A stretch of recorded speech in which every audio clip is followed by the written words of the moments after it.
Hi, and welcome to In the Front Row, all things news, reviews, and interviews. My name's Jamie Lee, and I'm super excited to share this video with you today because for the first time on my channel, I have a guest. And not just any guest. I have the one, the only, Matt Lewis, aka President Ron from the Netflix hit series Cobra Kai. Welcome, Matt. Thanks for joining me. Thanks for having me. No dramas. So let's go back to, say, 2018, when you would have got the call back to say that you're going to star in a spin-off or a series based off the original Karate Kid. Mm-hmm. Right? How did you feel? That was exactly my response. Yeah. I grew up a huge Karate Kid fan. I was in fourth grade when the Karate Kid came out, so I feel like I was just the perfect age to appreciate it. Yep. Appreciate it. And I got to tell Ralph this story, but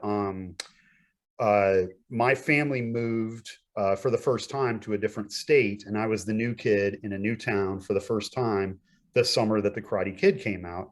Aww. And we moved at the beginning of the summer, and I didn't really meet any other kids until school started at the end of the summer. Yeah. That summer break was pretty lonely for me. But I saw Karate Kid, saw the movie in the theater once, and I went and bought the soundtrack on vinyl. Yeah. And I dubbed it to a tape and put the tape in my Walkman. Yeah. And just rode my bike around all summer and listened to the soundtrack. Here's the thing. I saved it. I saved the record, and I still have it. And when it came back to season 3, I got Ralph to sign it for me. Wow, that is awesome. How cool is that? Matt, thanks for all. Wax on, Ralph Macchio. I love it. Framed on the wall right by my desk. Yeah. So to answer your question, huge fan. Yeah. And here in the southeastern area of the United States, our market of actors, we pretty much all, well, now everybody, because of COVID, everybody self-tapes their auditions. But for us, for years, like we've pretty much always self-taped here, as opposed to going in for a live audition appointment. Yeah. So, actor friends will tape each other. And so those auditions for Cobra Kai started coming in, and my friend Travis and I were both huge Karate Kid fans growing up. And we were like, wait, what Cobra Kai, like from the movie? Real? Yeah. Yeah. Well, holy crap. Like, this is a thing now. And, we Googled it and, learned as much as we could, like you do with any audition. But every time I had auditioned for, I think 3 roles before Ron, and he auditioned for a few as well. He hasn't booked the show yet, but, hopefully he will. But everything that I got to read, they never send me the whole script for an audition. I just get to read a couple of pages here and there. Yeah. But everything that I read was like really funny, but also really touching. Yeah. And also like really true to the films, but also like this new cast of kids. And so just like reading two random pages from the first season was confusing, but I was like, everything that I read was just great. And I was like, if this is as good as I think it's going to be, like this show is going to be amazing, and I really want to be on it. And so it just like is just such a joy and such a gift to be part of it. It's a dream come true. Yeah, I'll bet. So at that point, did you know that they would be coming back? Like, was that hush hush that Ralph and that Billy would be back on the show, or did you sort of know that they would be reprising their roles, I guess? Well, when we were auditioning for season 1, their character names were in the script. Okay. And so I'm sure that I auditioned with at least part of episode 7 from season 1, when we had that board meeting to let Cobra Kai back in. Yeah. I'm sure I read at least part of that for the audition. So I saw that Gianni and Daniel were both going to be in there, and I just, Did you know that would be Ralph? I honestly can't remember if I knew that or not. Okay. I wouldn't have known it from like my agent or any sort of insider industry info. Yeah. But I could have probably looked it up on IMDb and at least seen, maybe that they were in it, or at least seen that they were both executive producers or something like that. So really not sure, but I know when we showed up there on the day for episode 7, they were both He was there. Yeah, they were both there. It was awesome. And so what was that like? Like, obviously you were super professional because, you know, that's your job. But surely deep down, you know, you were going like, that's the Karate Kid, you know, like that's the Karate Kid. Absolutely. I mean, one of the perks of my work in general is like getting to meet famous people. And Tough usually, gig. exactly. And usually they're really sweet, and it's nice to spend the day with them, or a couple of days, or however long it is. And so even like getting to meet Billy Zabka or Ralph Macchio, that would have been amazing. And especially me being like such a huge Karate Kid fan. But to be, especially my first time on the show, to be with Daniel Larusso and Johnny Lawrence, like that would be like the difference between, you know, I don't know, working with Mark Hamill, but then like being in a scene with Luke Skywalker, that's a totally different ball game. Yeah. I mean, he even pats you on the back in your character in the first scene. You know what I mean? Like, you're important. Yeah, no, it was, I just, when we were filming that, I couldn't believe what was happening. And my fellow board members, all, you know, Kurt and Kara and Keith were all sort of like sneaking looks at each other, like, you know, when we thought no one was looking, like, yeah, oh my God. You know, just fans. And one thing that was really funny is that, you know, in between setups, we were on a sound stage. So when we went off the set, we were, you know, just sort of in this warehouse, and they had put out some folding chairs for us to sit in, some actors chairs that, you know, there's the ones that are like, they fold out, they look like director's chairs, and they've got the cloth back and everything. Yeah. So ours just said cast, or they said nothing, or, you know, whatever, but they all had Cobra Kai on the back, except for Ralph's. His said Miyagi-Do and was white and had the Miyagi-Do logo on the back, and it was the only one. Yeah. This is episode 7 for season 1. So this is before the Miyagi-Do house even existed. Yeah. But Ralph, like, he was, you know, in a probably a very loving, joking way, absolutely refused to sit in a Cobra Kai chair. He had to have a Miyagi chair, and that was his chair. So the rivalry is strong with this one. Exactly. So, you know, myself and everyone else on the board, we're all sitting behind those guys and just sort of like sneaking pictures. Like, that's Johnny's head. Well, this is crazy. That's funny. Just, like, trying not to be total nerds about it, but it was really hard not to, because, you know. Yeah. So as you said, we meet you and the committee in season 1 episode, season 1 episode 7. I mean, obviously the big 3 aren't going to introduce this committee, have all these tournaments, and never see you guys again, right? Like, we knew you would come back at some point, but did you expect to see, or did you expect that your character would get like as much screen time as you did, or as much no backstory? I didn't expect it at all. So it's just, the whole ride has just been a huge joy and a huge surprise. I remember when, you know, of course, when we were filming season 1, of course, the show hadn't aired yet. So we were all hoping and assuming that it was going to be brilliant and successful and as great as it is, but we didn't know because we hadn't seen it. And, you know, being on YouTube Red, that was another sort of will it, won't it? Yeah.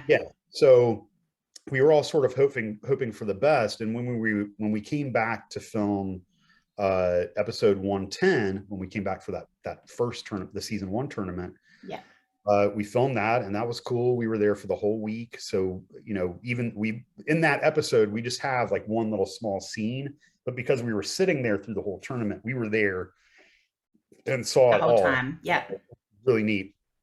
And afterwards, when we wrapped, the big 3 came up to us, and they're just the nicest, sweetest people ever. And I remember John Hurwitz saying, you know, hey, we don't know like what's going to happen for sure, and show business is show business, but you know, you guys are the tournament committee, and if there's not going to be a tournament every season, we're not going to blow up the Death Star every season. Of course. Yeah.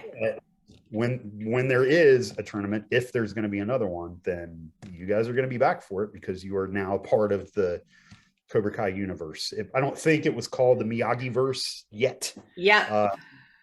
but they were like, yeah, so we hope to see you again. And then that turned out to be true, which was really cool. And it's just been a joy. This has been I've done theater for decades, but I've only been working on camera for, I guess, 7 years now. Yeah. So, so far, this is definitely like the biggest role that I've had. And then on top of that, on like the coolest show on the face of the planet. So, yeah, totally. Oh. Yeah. One of the things that I really love about the show is that it's not one-dimensional, like, yep, you've got the rivalry between Johnny and Denny, but then you also have the teenagers thrown in there with their, teenage high school drama, dojo drama. Then you've got some committee stuff thrown in as well. There's a lot going on, it's not boring.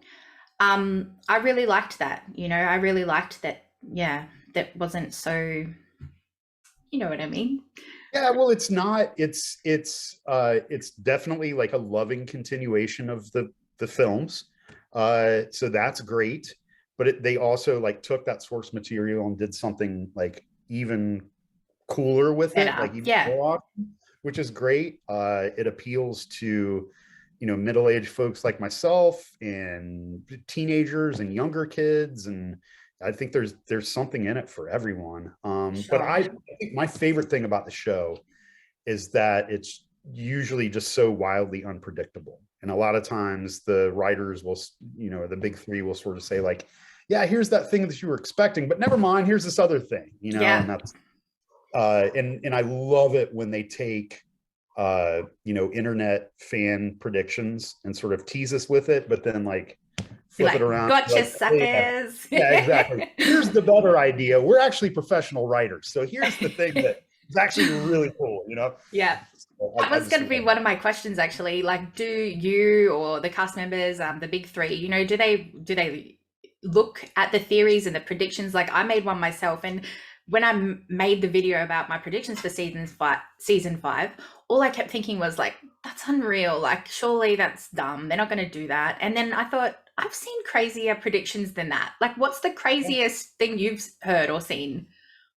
I love all of the pontification about who Tori's mom is or her parents or whatever. Yeah. It's just, I don't know if it's like the Star Wars in all of us, but like, I love that everyone's expecting everyone to be somebody else connected. Yeah. And it was the same thing with Miguel. Like, we were always trying to figure out, who his dad is. They do dangle that, Miguel's dad and Tori's mom both get teased quite a bit. Yeah. And, we don't know for sure who either one of them are. I'm sure we'll find out at some point, but yeah. But, just to say like, well, obviously it's Mike Barnes. He's everybody's, or whatever. Yeah, has to be him. Yeah, gotcha. I don't know. Like, we'll see. But but they do a good job of being better writers than all of us and better creators than all of us, which I love. And they also, like, the big three are very hands-on, as you know, they're very hands-on with the fans and interactive and watch a lot of this stuff. So I think that, I remember seeing a lot about Allie with an I being Tori's mom for a while. And so when Johnny's in the hospital visiting Miguel in season 3, right? Because Miguel gets paralyzed at the end of 2. So season 3, Johnny's in the hospital visiting, and we see this blonde doctor back to the camera. And, of course, for all of us to think, that's her. Yeah. I saw some. That was intentional. Yeah, I think so. Definitely a smart move there. I found the funniest one, or not the funniest one, sorry, like the most insane one was with Terry. Everybody expected Silver to return, not everybody, but when he did, I heard some crazy things. Like, people were expecting him to be Miguel's dad, and I was just like, like, this guy is age-wise, that does not work. What, like, how? Miguel's mum at the tournament, she's seen Terry, she's heard about Terry, like, surely she would know that's his dad. Like, just silly. Right. I love that. And especially now that we're, season 5's wrapped, we've seen season 4, hopefully 6 and more are coming. So we've seen a track record of the show bringing in, all stars from the films and surprising us with them in unique ways, and not just like the obvious ones like Chosen or whatever, but like, one of my favorites is the little girl from Okinawa that I can't remember the character's name, but the little girl that got saved during the typhoon. Mm-hmm. When she showed up, I mean, I had already been crying like an idiot through that whole episode, but when she showed up, I was just like, they got me again, Yeah. So like, I think at this point, and this is just my personal opinion, at this point, like, we know that pretty much if there's an actor that was in one of the films, had a major role, still alive and still willing to be on Cobra Kai, like they're gonna be on it at some point. Yeah. But the road to getting there is always really cool. So I just feel like we're in good hands. But like, is Mike Barnes gonna show up? Yes. Of course he's gonna show up at some point in time. Like, yes. Yeah. Will Dutch? I don't know. That actor might not want to do it. So far, he hasn't wanted to. So who knows? But yeah. But I think if actors want to come back, I mean, will we see Julie Pierce? My money is absolutely. I just don't know when or where, but I'm really excited about that too. So yeah, wow, that's the only one that I haven't watched. The one with Hilary Swank there. People tell me hit and miss. It is, but it's worth watching for my money, because when you get to see Hilary Swank and Pat Morita together, those parts of the movie are magical. You get to spend some more time with Mr. Miyagi. They're both amazing actors. They're working with a less than fantastic script and less than fantastic dialogue, but you're still watching the two of them together, and you get to see Miyagi for another 2 hours. That's cool. That's always a good thing, right? The rest of the movie is super weird, and it's not good, and it doesn't make a ton of sense, but it's definitely worth watching.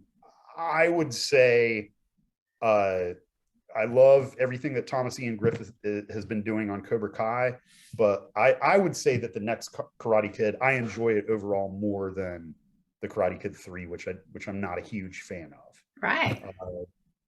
Just because I don't know, it just sort of feels like a cash grab, like the next Karate Kid, and it's just sort of uneven and weird.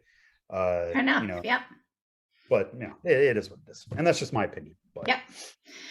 My opinion on the Cobra Kai series is that it was surprisingly funny.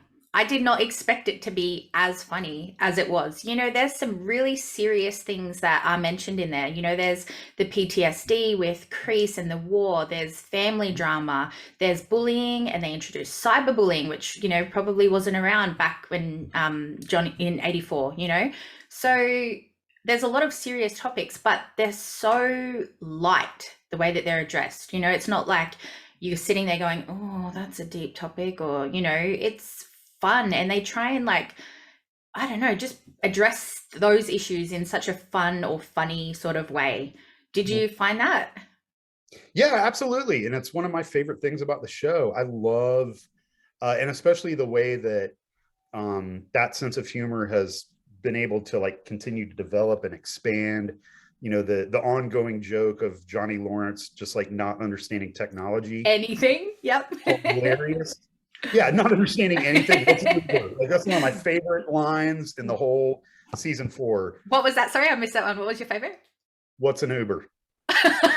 Nice. I love it. It's such a serious moment. Yeah. I don't know where Miguel is. He took an Uber home. What's an Uber? Anyway. Oh, I love it. Yeah. Stuff like that, and him not understanding the internet and calling the pawn shop guy all the time for advice. Yeah. Yeah, it's so good. It's great, and it doesn't make sense, and it's stupid, but I just love it so much. It's just golden.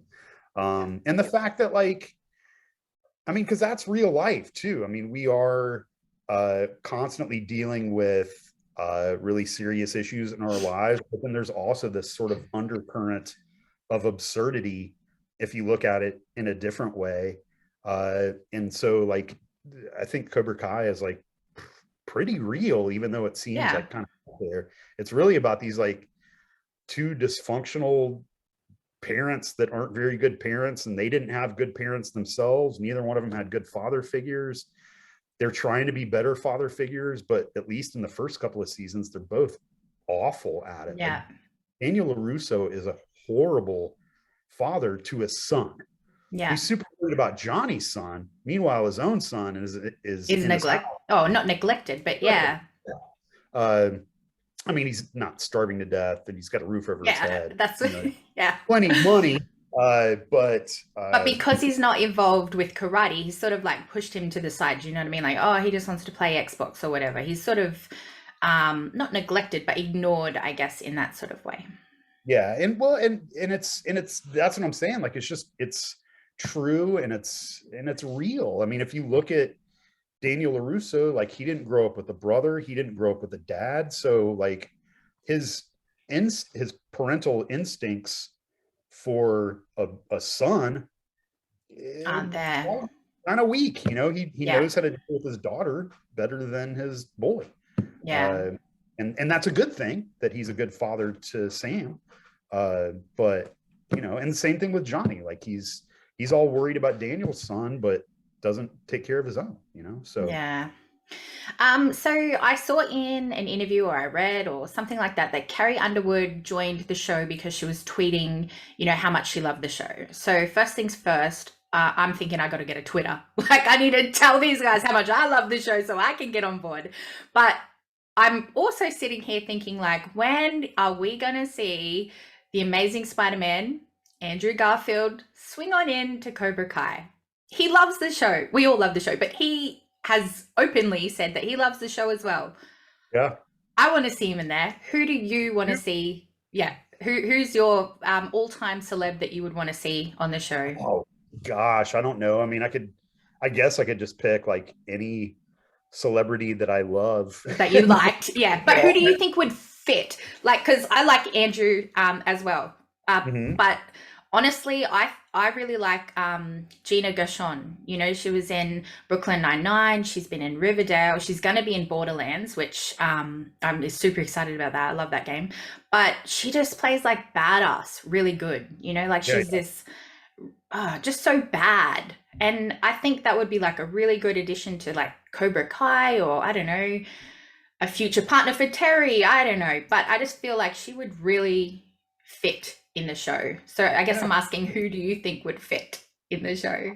Gosh, you know, I don't know. I mean, I think that, you know, if there's somebody that's a super fan, they would have to be a super fan of the show and the films, and they would have to be really funny, but also just innately lovable and appreciated. You know, maybe somebody like Patton Oswalt or something like that, like somebody that just somebody that gets it. And I got a big kick out of seeing Kim Fields when she showed up as Aisha's mom. Yeah. Because I grew up watching The Facts of Life. Okay. And so like when, you know, Kim Fields played Tootie on The Facts of Life, and it was this sitcom I watched for like 10 years of my life. So when she showed up, I thought that was really cool and just gave like gravity to the show. And then, you know, Carrie Underwood showing up, same sort of thing. Like, that was really neat that that she was tweeting about liking the show, and then I guess they just reached out and they were like, hey, you know, if you want to be on it, we'll figure it out, you know. We'll fit you in somehow. Hey, do you think that they will fit in a female sensei somehow eventually? I would hope so. And I would, you know, this is just my opinion, but I think that maybe, well, not maybe, I think that in the first season, maybe even the second season especially, there weren't enough women or enough female characters sort of at the forefront of the plot lines. And I think that over the years they've adjusted that. And I would hope that continues to occur. I love the fact that they that the new batch of kids is, you know, there's it's a diverse group of characters.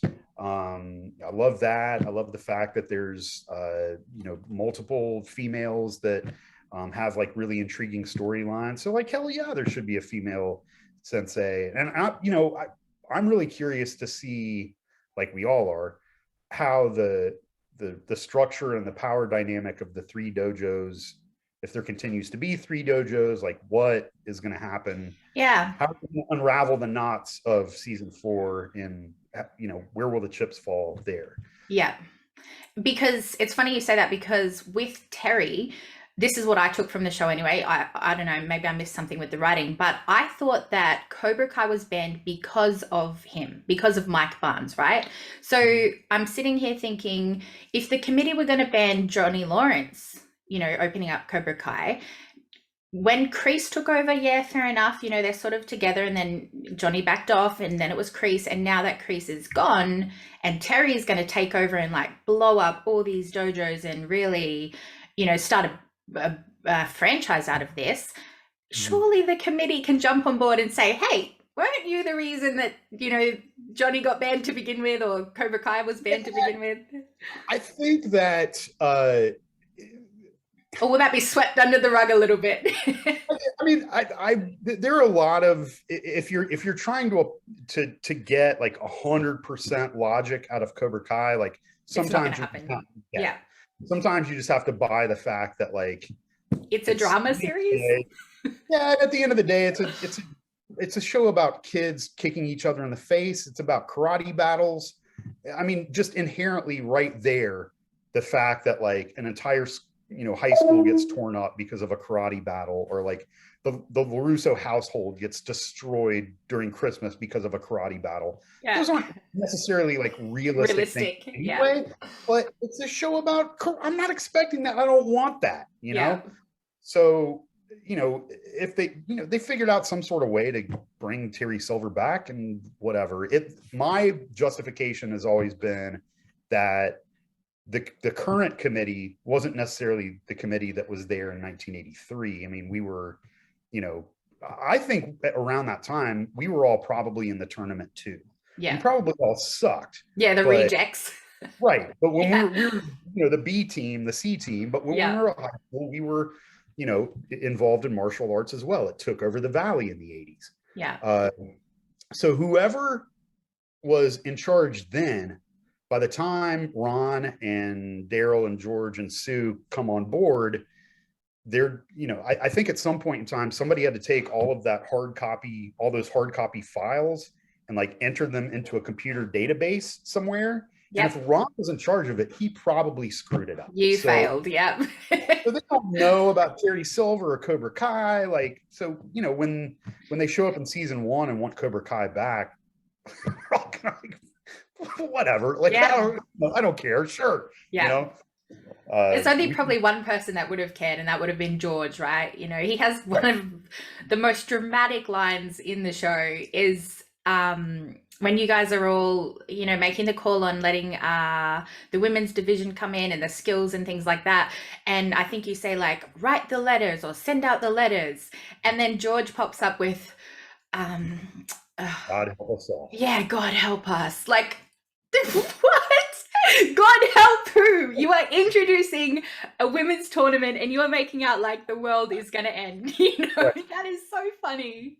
Well, it's the same, it's the same thing with changing the color of the mats. You got to respect the tradition of the tournament, deviate from the norm, So funny. Such a good show. But you've also worked on other shows, right? You've worked with Jason Bateman, Natalia Dyer from Stranger Things, Elizabeth Gillies in Dynasty, and Steve Carell. Mm-hmm. Steve Carell. How do you keep a straight face with that one and not go like, I love lamb or something? I mean, again, well, and not only was it working with Steve Carell, but Jon Stewart wrote and directed that film. So he was there. Right. Yeah. So that was another one of those situations where, I'm just trying to like bring my A game and hang in there like I would be expected to. Yeah. And hopefully why I was cast. But at the same time, there's about 5% of my brain that's going like, holy shit. Steve Carell. Yeah. And the other thing about the film is called Irresistible, for anybody that's watching this and curious. And that was the first real scene that was filmed for that movie. So we were there for day one. Wow. And Steve Carell had like this little scene that he shot by himself, where I think he's just like typing on a laptop or opening a laptop or something like that. And then we came in the first real like scene that had dialogue and stuff. And so Jon Stewart comes in the room, and Steve Carell is a very humble, quiet, serious, hardworking guy. I mean, he cracked a joke here and there, but really, like, in between takes, he's running lines and thinking and just working, you know? Yeah. Like you would, like a pro. And so we show up in the room. Jon Stewart walks in and he's like, "Okay, guys, like, I wrote this thing, so I can change it however I want. And what we're gonna do is we're gonna start rehearsing. We'll block the rehearsal. We'll start rehearsing. Then we'll start filming the rehearsals. And then once you guys are all comfortable and up to speed and where the ball's rolling, then we'll just mess around, change everything, and have a lot of fun. And how's that sound?" And we were all like, "Oh, that sounds good." That's great. So, yeah, so there was a lot of improvisation. I mean, it was mostly Steve, of course. We were just trying to, give him the focus. Yeah. But it was a very loose set, and there was a lot of improvisation and a lot of him, just trying stuff. He would do the speech as written, and then once he got really comfortable, he would just sort of keep going, and we would just sit there and just try and roll with it and say things when we could, but not step on him, because he's obviously the star of the film. And then they would cut at some point in time. Either Jon Stewart would start laughing or he would start laughing, and that's when they would cut. Yeah. But it was really like, I was never on the set for The Office, but to me, it felt like the closest thing that it could be to watching Steve Carell work. So, like, to be on The Office with Steve Carell and just watch him like do his thing. Yeah. It was amazing. It was pretty cool. Yeah. Oh, Deborah awesome. Messing was there too, and Topher Grace, and some other people I can't think of right now. But it's kind of an all-star afternoon for me and my fellow Atlanta locals. It was pretty sweet. Yeah. Well, speaking of Atlanta, there's quite a lot of things that are filmed there, right? Like, my favorite show, The Walking Dead, obviously is shot there. Stranger Things, I think Black Adam was recently done there. Black Panther 2 also, another favorite of mine. So there's a lot going on there. Are you going to be in any of those, or any other goodies that we should be looking out for, or what's the go with that? Well, you are correct. There's a lot of stuff happening here, and it's because our state has been able to provide the industry really good tax incentives. So it's very cost effective to film here. Yeah. The cost of living here in general is already a lot cheaper than California or New York or Chicago. But also on top of that, the actual infrastructure is full in those other places. If you want to shoot a film in LA, finding the adequate soundstage space is expensive and also almost impossible. Okay. And it's the same thing with London and Toronto, maybe Melbourne, like any place that's like a big hub of filming. Their infrastructure is pretty full, and ours is up and coming and also readily available. I mean, if you drive, there's basically 3 interstates that run through Atlanta, and east and west is Interstate 20. If you go east or west outside of Atlanta, about 10 miles in either direction, you're going into areas where there are nothing but industrial warehouses, and many of them are empty, and many of them are in like the middle of nowhere, crappy neighborhoods. So productions like Cobra Kai can come in and just say, like, all right, we want this place. We're going to rent this warehouse for real cheap and just turn it into our soundstage. And that's what they did. And that's what lots of other places do too. But to answer your question, I got to work on 2 films right at the end of last year. One is called Brothers, and I still have to keep the plot under wraps for that because they haven't announced it on IMDb. I did look at that, yes. But it's got a great cast. It's Josh Brolin and Brendan Fraser and oh gosh, who's the third brother? I can't think of him right now. But I think Glenn Close, I believe, plays their mom. Peter. Oh crap, what's his name? Yeah. Oh, I can't remember. But anyway, I worked on that. I had a great scene with Josh Brolin. That was a lot of fun. Yeah. And that will be out this year or next year, I guess. And then another movie called Peter Dinklage. That's what I'm trying to think of. Peter Dinklage. You got it. Yeah. I knew it would come to me eventually. I was just afraid it was going to be like 4 a.m. and way too late. And then I worked on another film called The Battle of Bushy Run, and that film is a historical drama about like European colonizers that come over to the States and build a fort, and then of course they're immediately in conflict with Native Americans, and so it's a historical drama based on like a real fort and whatever happened there. But I got to play Benjamin Franklin, which was kind of hilarious and neat. But it was weird because I was in like the full, period costume, Benjamin Franklin hair, which is very similar to and so I kept forgetting that I was wearing all that, and people would see me on set and then open the door. Oh, Mr. Oh Frank, my God! for inventing electricity. And I'm like, okay, all right. That's funny. I ended up hiding in my dressing room after a while because they all meant well, but it got, after a couple of hours, a bit much. Yeah. So, but yes. So those 2 films will be out this year, next year, sometime soon. I don't know. Movies move pretty slowly, much more slowly than TV for sure. So yeah. So you said that you had the whole outfit going on. What else in your acting career would you like to do? Like, do you want to do stunts, or do you want to be a superhero, or like special effects or something? Is there something that you haven't experienced but you want to? That's a great question. When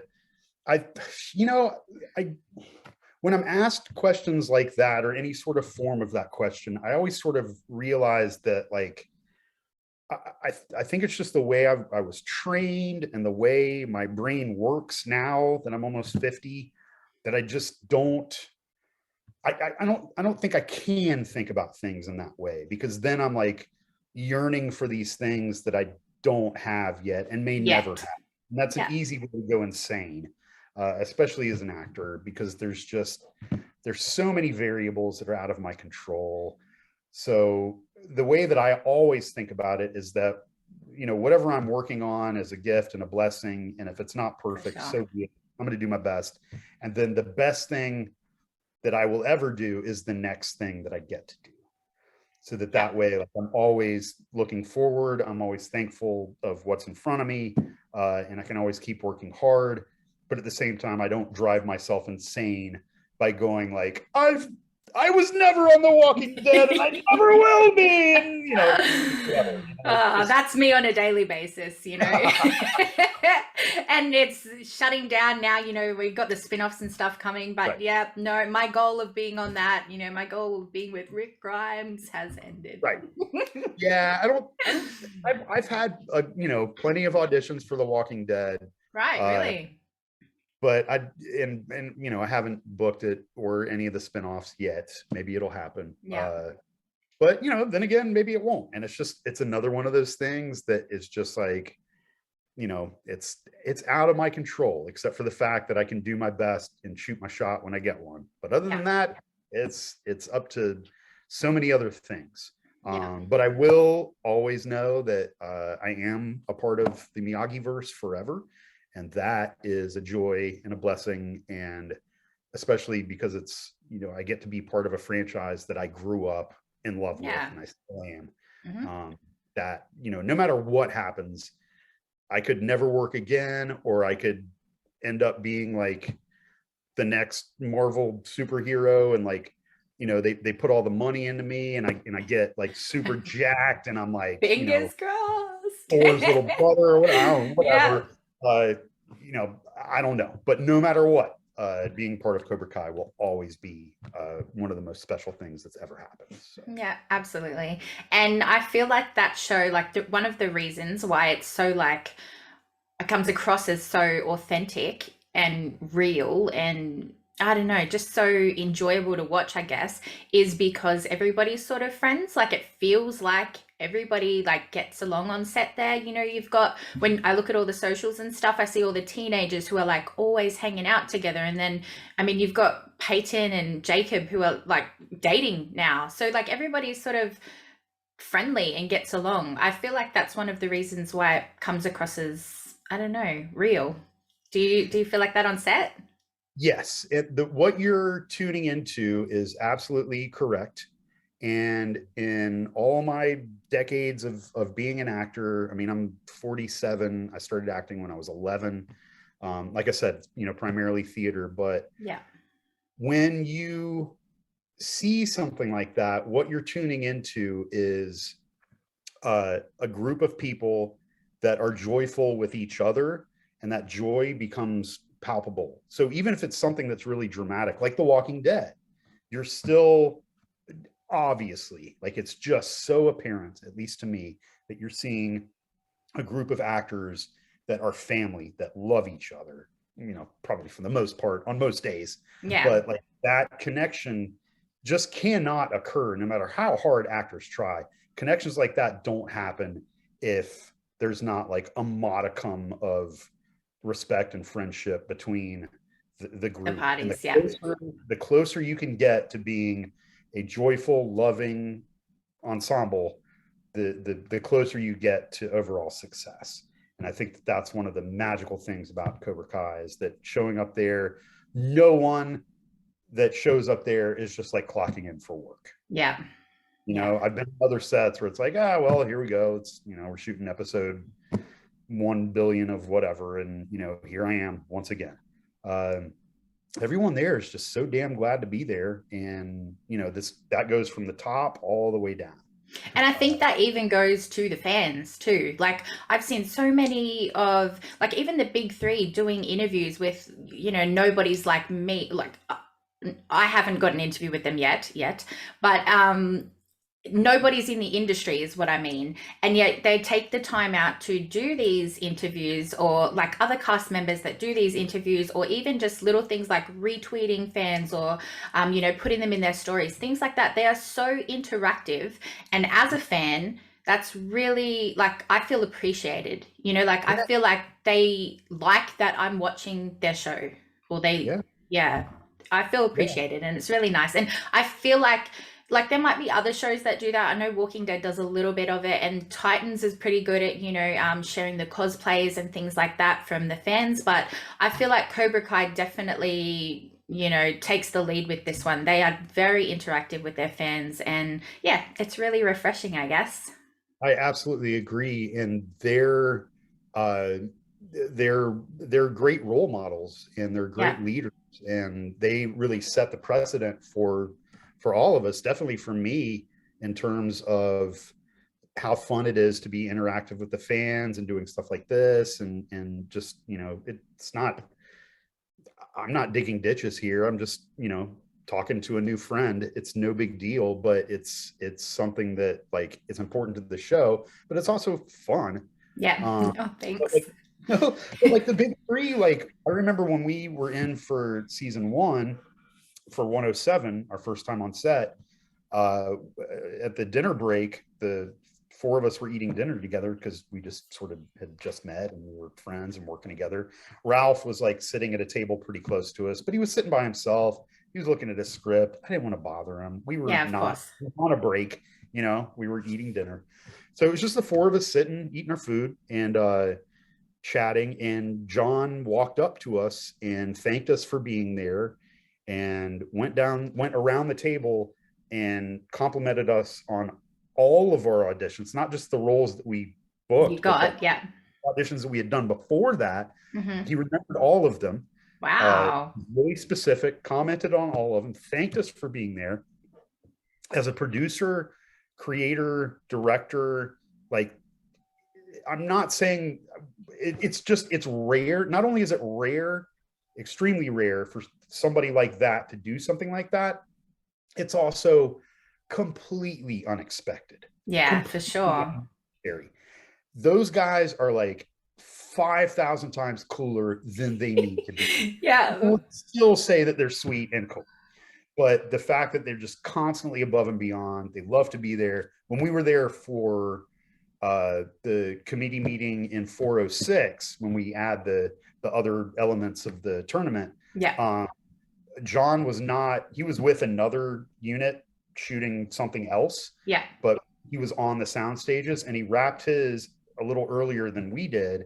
And so he took time out of his day. He was done. He was off for the day. Yeah. He came to see us, to watch us work for a little while, and then to catch us when he could and say hi and, you know, slap aside. I guess we were all still masked up in COVID. Yeah, the big C word. Yeah. He came to say hi and to watch us work and thank us for being there. He didn't have to do that at all. Like, we already knew we were loved by him. He did not need to do that. He was on his break. Yeah, that is so good. Mm-hmm. Yeah. Super good. So before I let you go, I just want to play a real quick game, and this is just about you, you know, like not about your acting, just you as a personality, just called Fast Five. What is your favorite animal? I love dogs. Favorite thing that you're watching right now? Ooh, I just started watching Severance, and it's mind-blowingly amazing. Favorite superhero? Spiderman. For sure. Nice, nice. Is he making an appearance? This might be, what do they call it? Foreshadowing? I think so. Yeah, hopefully. Cool. Favorite food? Chicken wings. And the last one is your favorite saying, or whatever you say, or you feel like you say the most. Oh, wow. Hopefully not that. I say it is what it is quite a bit. Okay. Because it's always true. And that's another thing that sort of keeps me sane, because, you know, sometimes what are you going to do? It's what it is. Yep. Nice. I like it. I have to do a special shout out for a really close friend of mine. Yeah, go for it. Allie Ficken was telling me about a conversation that she'd had with her mom. Allie Ficken's a really good friend of mine and another Atlanta actor who I've known forever. And she was trying to make some big life decisions recently, and her mom said, you know what, you're going to live and then you're going to die. So if you want to do it, do it. Yeah. And that has just sort of become another saying between us and between her and her other friends, I'm sure. It's like, you know, you're going to live and you're going to die. So yeah, you want to do something, do it. You know, stop. You know? Yeah. Don't hurt yourself or anybody else, but you're going to live and you're going to die. So make it happen. Yeah, awesome. Well, speaking of doing it, thank you so much for doing this interview with me. I really appreciate it.